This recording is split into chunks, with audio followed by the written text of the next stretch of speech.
I'm very grateful today to have Catherine with us to talk about translation. So, right, I'm going to kick off. I'm going to try not to rattle through it, but I have put together quite a lot of information and started with a joke in traditional fashion. There's probably one of those for tech authors, isn't there? All right, so I am going to move straight on. This is what I'm going to try and cover today. A little bit about me, but you really already know that, so we'll probably skip over it. I'm going to try and take you through a bit of Translation 101, but then go into a bit more detail about how you can, how you can improve your practices or how to set up your practices if you're buying or even potentially writing for translation. So this is about me, and that's what I'm like when I look tidy. You already know all this, I think. If anybody doesn't, that's a brief background on me. I trained as a translator interpreter, and I did lots of other things for 20 years or so, and then I came back and set up as a freelance translator.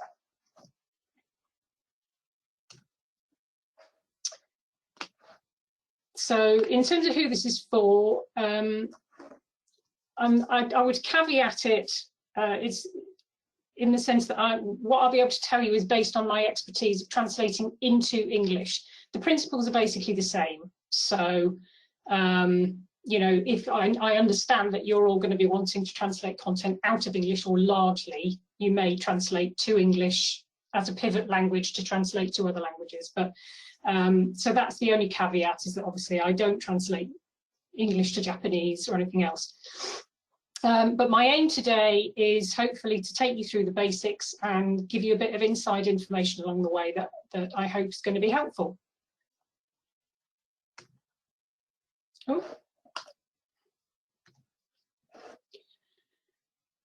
Here's the glossary, so that you don't accuse me of using words you don't understand. I think that's really all I'm going to be using: a CAT tool, computer-aided translation tool, which I think I spoke about in Amanda's podcast last month. A translation memory, or TM. If you haven't done translation projects, you might not know that word. And XLIF, which you may well have heard of, because I know you work with lots of different file types. But XLIF is the kind of the standard file format and is for translation, and it's intercompatible between quite a few different CAT tools. Again, this is the basics, so I don't want to insult you by giving you, Janet and John information, but I just wanted to draw the comparison between translation, localization, and transcreation. So localization can effectively change the entire product. If you think about something like Nintendo in the 80s, when Nintendo Japan expanded into America, the American, the American setup, the American subsidiary wanted a much more wholesome kind of marketing slant. So all the references to things like sexuality or bad languages or death were taken out, and so that's not just translation. It can be just translation. Some people call software localization, but in fact they're usually only talking about the translation part of it. Transcreation, you only tend to hear of transcreation when it goes wrong, which is, the famous examples like KFC, who's, I think it was back in the 80s, their finger licking good catchphrase was translated to eat your fingers off, whereas it should have been transcreated.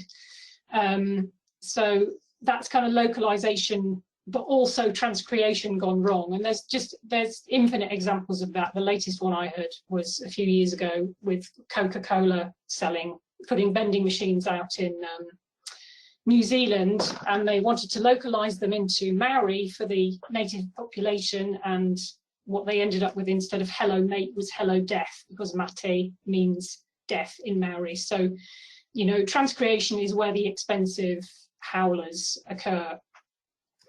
Now, we're going to move on and look at, well, actually, let me just couch that. In terms of price points, translation in localization will be charged as a standard translation, influenced by the same limited group of factors, if you like. But the rest with localization is obviously, it's a full design project, so it will be costed as such, and that's why I just wanted to make the distinction. And some large translation agencies do also have in-house designers for localization projects, but you know, by the same token, you might end up going with a marketing agency, you know, and adding on a translation provider. Here's the translation spectrum. I thought this was a useful slide. Price points increase from left to right. At the left, you know, left you've got machine. At the right hand side, you've got sort of as much human involvement as you can get.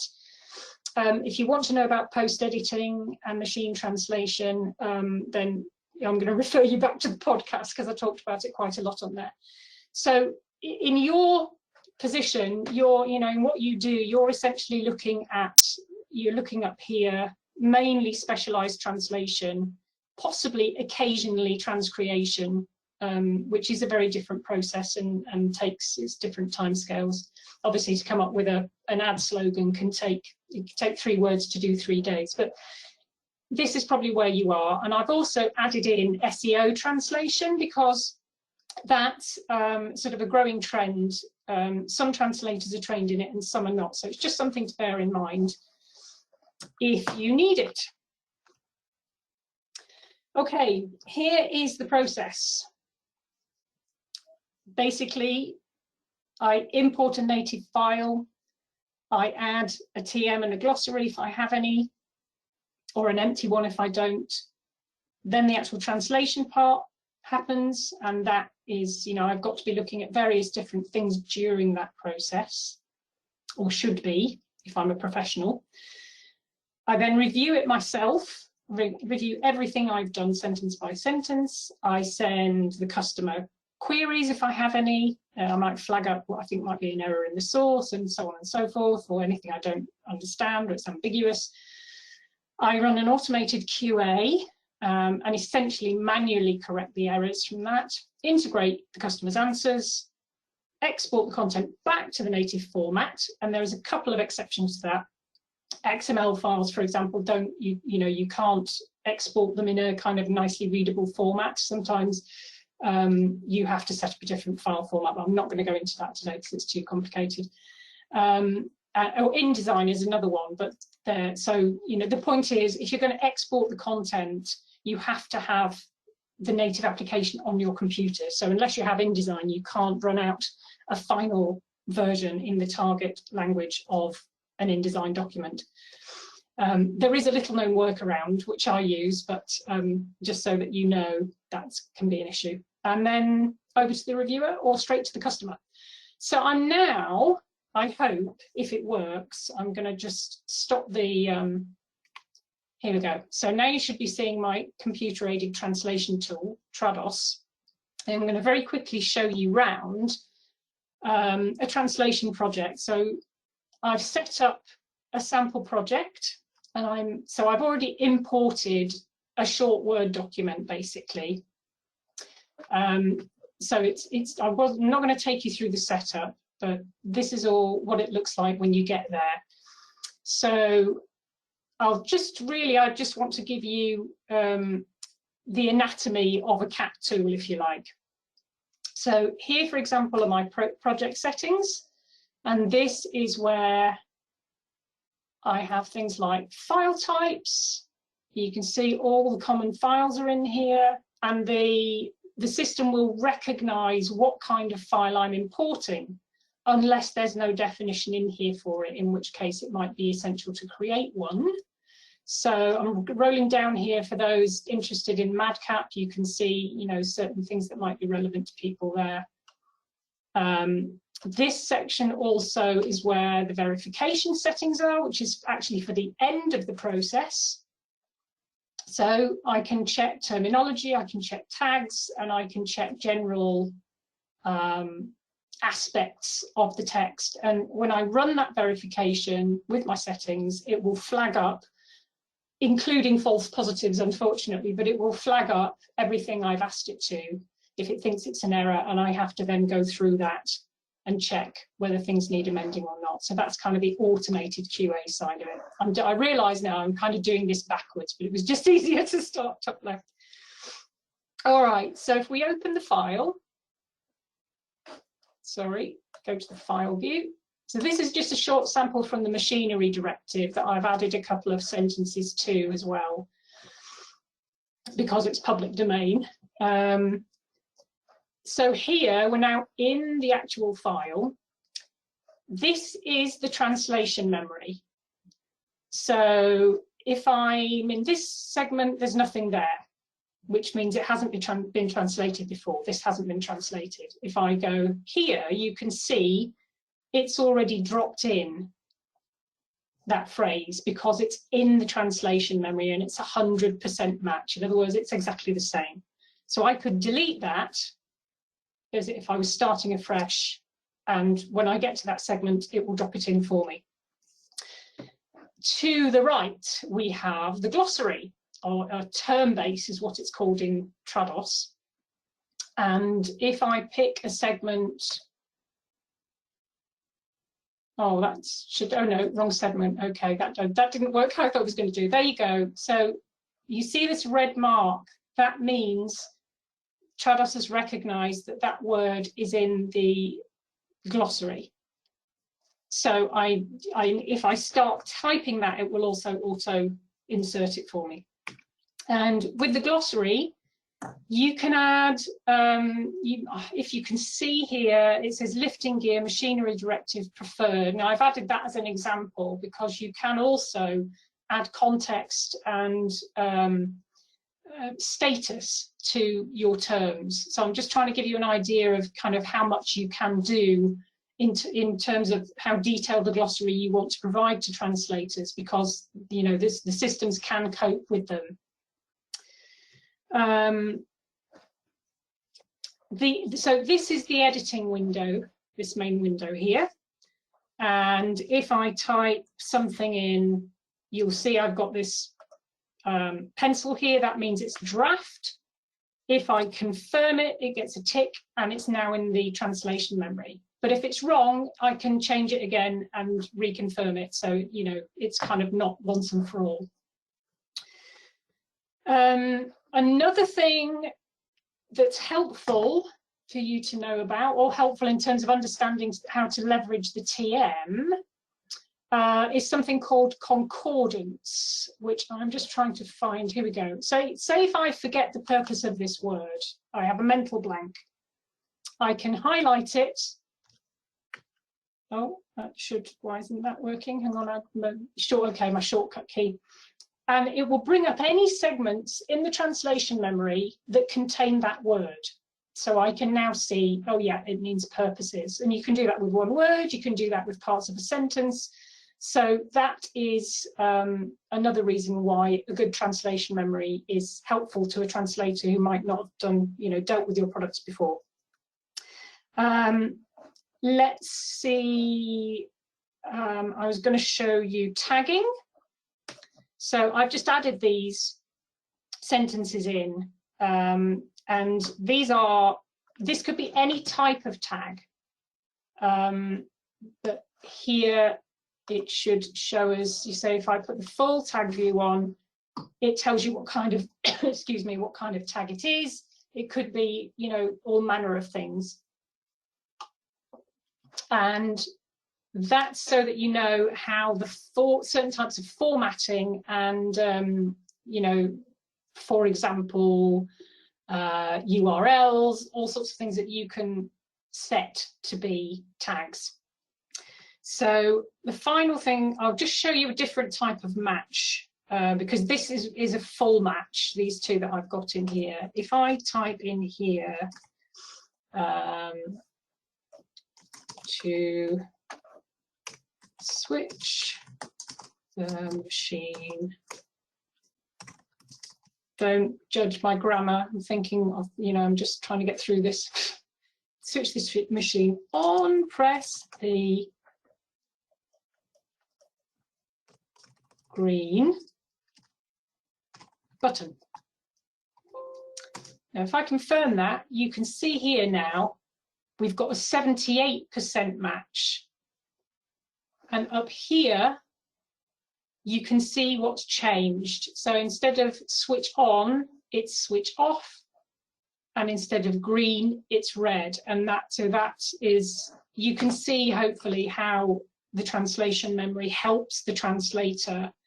Obviously, you've got to be quite eagle-eyed, because if you miss that, you're going to get it wrong. But you can also set verification settings to tell you if there are any fuzzy matches, as we call them, that you haven't edited, and that would flag this up if I hadn't changed anything here. Finally, I can leave you a comment. I can say, is this the word you meant to use? So that's now got a comment on it, and when I export the document, I can export it with my translator's notes, so that you've got an easy way of seeing, or the reviewer as well has an easy way of seeing things I might have queried. So I think that's about it really. I'll just show you the review facility. So here you've got, as a reviewer, so I might be sent this translation to review, I can track the changes as I'm reviewing. I've also got lots and lots and lots of filters, which I won't go into because I could talk about those for an hour in themselves. And I can use those filters in translation or in review. So I think that's about as much as I was going to tell you. Yeah. Oh no, one last thing. This is quite important. So this is the translator credentials. So every TM segment, everything that goes into the TM has a credential as to who translated it. So one thing I would say is, if you end up using a translation agency because you've got, a large volume of work, or if you're in a situation where you're using multiple translators, make sure that you tell the agency not to overwrite the translator credentials, because when that happens and they overwrite it with something else like their agency name or your name as the customer, if there's something you've got a problem with later on, or flag up to them, they can't see who's translated it in the first place. So that's just an inside tip from experience that I've had when I'm reviewing things. It's very frustrating when you can't see who's actually translated it. All right, so that was your whistle-stop tour of Trados. The reason I use Trados is because it's got great features. It has an app store, it has an excellent community and very good knowledge base that tech authors could use as well. I'm not going to talk about other cat tools. All I will say is, if anyone ever asks you to use a cat tool called Across, don't. Run away. All right, so let's shut that down. Where's my presentation now? From current slide. Oops.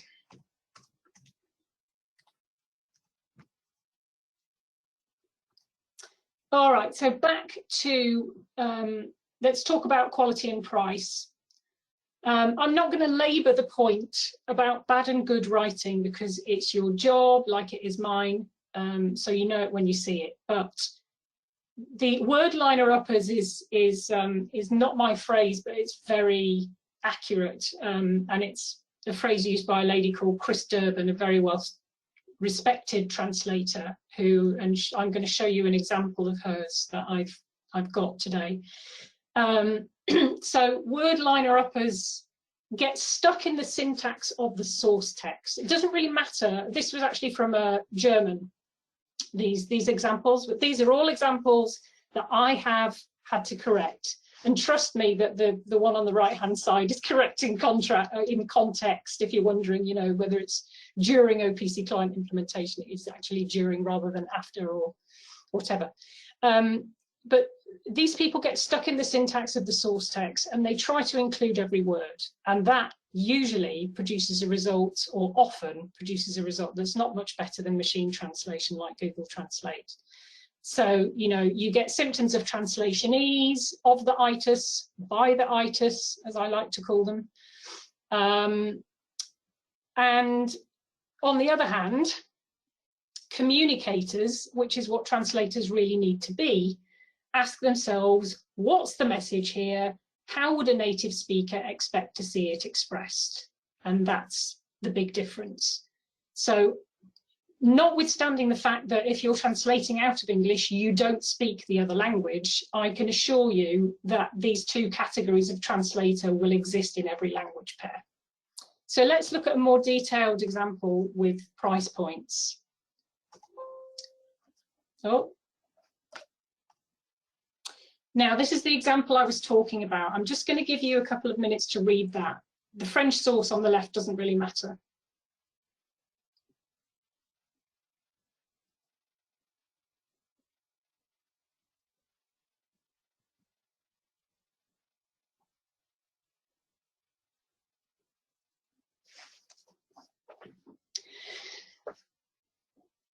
So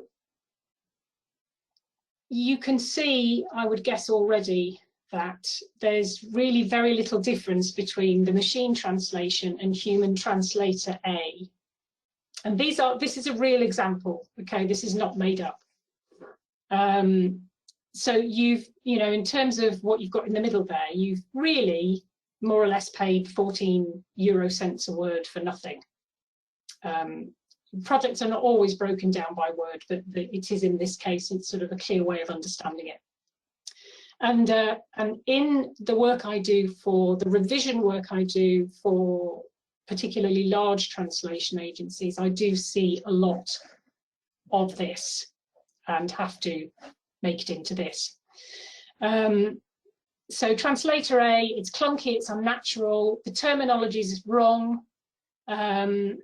But also bear in mind that in what we call the bulk market, translators are expected to get through an awful lot of words a day as well, or more than they should have to. So there are mitigating factors. But I mean, that's just not good enough. Translator B, on the other hand, it's natural, it's compelling, the industry terms are right. You've got no idea that's a translation. So that's the difference between premium and mediocre. And that's kind of what you're dealing with in terms of the credibility stakes when you're using translation. Now, you can see here that was 60 cents a word. Bear in mind also, I think that will have been a rush job on top of needing somebody more competent. It will have been a rush job because this was not good enough and somebody had to then rewrite the whole thing. So that will probably have factored into the cost. So, really, it's like anything else. The time cost quality triangle applies. Lots of translation agencies offer fast, cheap, top quality translation, and that just doesn't stack up. It's not possible. So, you might not want to pay such a big premium, but just think about value for money when you're kind of setting the limits, and think about how much it costs the company to create the content in the first place that you're going to have translated. So let's go and look at what you can do to make a translation project as cost effective as it can be. And that's really down to two things: choosing the right translation provider and preparing in the right way. So let's take a look at that. So you've got two options in terms of translation providers. You can either come to people like me, freelancers, or you can go to agencies who are also called language service providers, or LSPs. It really depends on the volume of work you've got and the number of languages. That's stating the obvious, really. I would say if you've got up to 3 languages, and if you're looking at building a long-term relationship, then you would do well actually investing the time to recruit a team of freelancers that you've handpicked, because they can also work together and help each other. Translators love to do that. If they've all got a common language, which perhaps in your case would be English, because one will be translating it to language A, another to language B, another to language C. They'll help each other, they'll discuss things with each other, and so on and so forth. So, but obviously, if you need 10 languages and there's tons of stuff to do, you are going to have to go to an agency. And in that case, I would say try and choose a smaller one.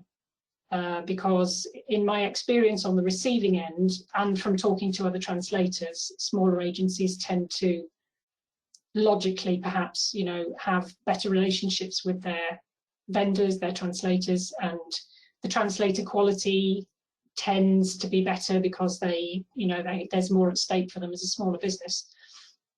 And really just here are the golden rules again. Make sure you're using someone qualified, make sure they're translating into their mother tongue, make sure they've got the right expertise. And I really would recommend that you set a translation test. If you're going direct to a freelancer, it's possible you may get the odd one turning around and saying, I'm not doing a translation test, how dare you, I'm qualified. It's up to you how you take that. I wouldn't do that if it was a significant piece of work, certainly. So I would really recommend that you do this, and absolutely, it's if you're going through a translation agency, you absolutely must set a translation test. And if you can't have it reviewed internally, have it reviewed by another native speaker, another translator who's a native speaker, I should say.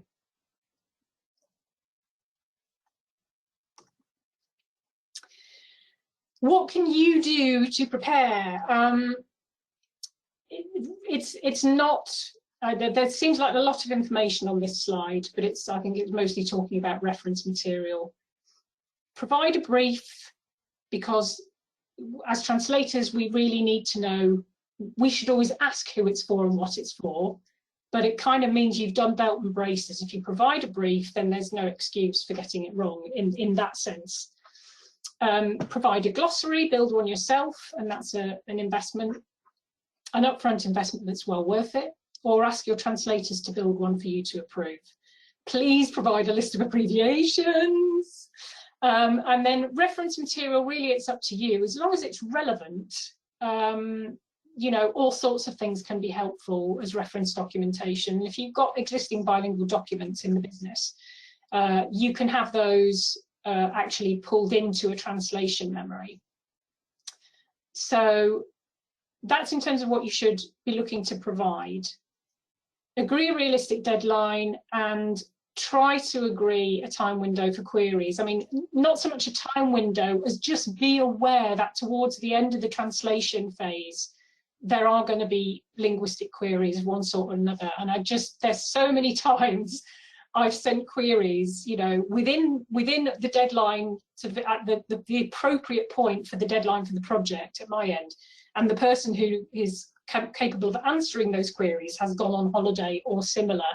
So I just want you to bear that in mind, and use the 4 eyes process. In other words, prepare to use not just one translator, but a reviewer who's also a native speaker of the target language, whether that's internal or another translator, you know, that you recruit yourself.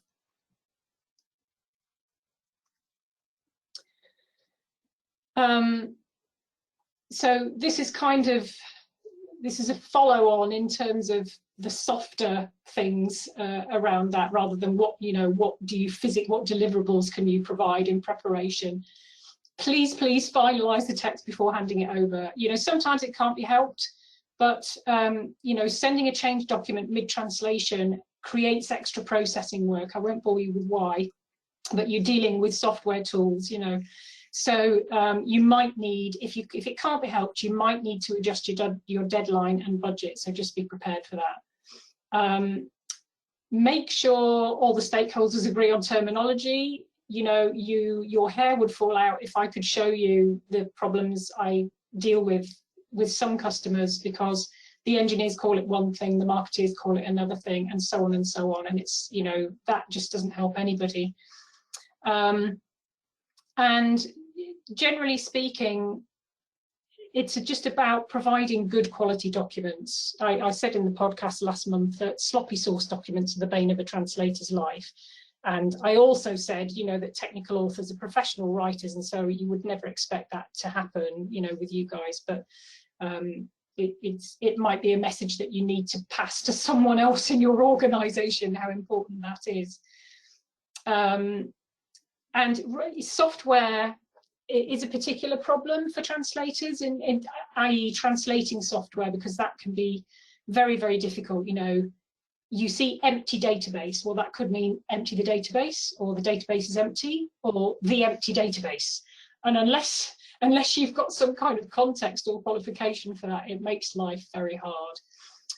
So that's why I'm suggesting you give developers a short writing guide, and do things in the right order, as I've said here. If you've got software and a manual, do it logically, get the software properly translated first, because again, being on the receiving end of that not happening is pretty ghastly. Right, I'm cracking on, I'm nearly there. How to stay prepared. So obviously, right, you've gone through your first project and you've got through it. Then you need to keep things up to date and keep them internally agreed.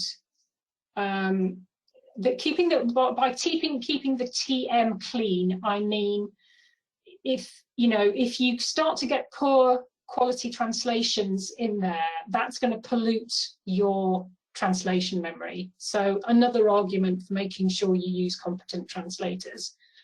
People say they'll eventually get around to cleaning their TM, but it never happens, and then you end up with tons of legacy segments in there that can, be pre-translated as 100% matches, but then they're not very good. In that situation, a good translator will actually flag it up and say, this is not very good, can I change the 100% matches? But not always. So it's a good idea to kind of prevention rather than cure is what I'm really saying. And do a project debrief both ways. That's very helpful. And it helps you build a relationship with your translators as well. And when people, when we make suggestions as to how you could do things better, we really are trying to help. We're not just trying to make life easier for ourselves. It means we want your translations to be as good as they can be. Probably a very similar principle to when you would give somebody advice. So that's it really. Use a test translation. Whether it's a freelancer or an agency, I would suggest doing that, but definitely with an agency. Use professional translators with the right expertise and the right attitude. Invest some time up front and create those really important linguistic assets. Provide a good brief and get the software right before translating the manual. And that is really it from me today. I've given you some useful links. I know there's been a lot of information here, so thankfully it is being recorded. But these here, you've got the two UK professional associations that will take you, you can go and look at directors of freelancers like me. And these you will find translation companies, translation agencies, if you're looking on a larger scale. So rather than you surfing around, this at least gives you a place to start where you might find some people you want to look at. There's a colleague of mine who I work with a lot, based in Austria, has done a fantastic glossary of translation terms. So if you're interested in more of the nuts and bolts and what they mean, do go and have a look at that. I stole the title of this presentation from the ITI Guide to Buying Translation, ITI being Institute of Translation and Interpreting, because I would recommend this guide to anyone. It's available in 10 or 11 languages. This is the English version I've provided a link to. It's well written. It actually won an SFC, or was it SFT? Yeah, SFC prize, I think, some years ago. And finally, if you want to know more about the different types of reviewing process, because I didn't really have time to go through that today, there's a great article I found by this particular translation agency that explains it really well. All right, that's it. I would like to just share a link to well, the information for the podcast. As you mentioned, it was yourself who was in our August podcast. So thank you for all this information about translation and stuff you've been offering everybody. And everyone can get that at the website istctechcom.podbean.com. And just a brief note that next month we will have Chu Chu Tan coming to talk to us about international audiences. So we're having a very international theme at this time of year.